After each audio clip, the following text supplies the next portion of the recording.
โทษทีเขาไปเป็นลิงกิงกอง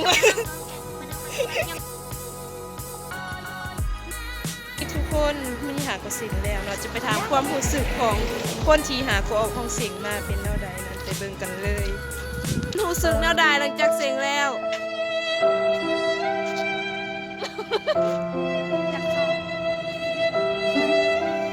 หลังจากออกห้องเสียงปุ๊บหูผลเสียงปั๊บเลยคือเอฟ ได้เอป่ะ เอฟ จากที่ออกของเสียงมาความรู้สึกเป็นแนวใด มาลองกองแกงเต็มหัวเลย หลังจากออกห้องเสียงมาความรู้สึกเป็นแนวใด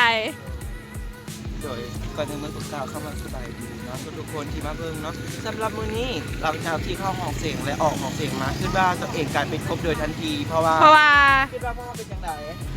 พ่อเป็น เป็นกรุ๊ป กบเลย เอ้า เอฟ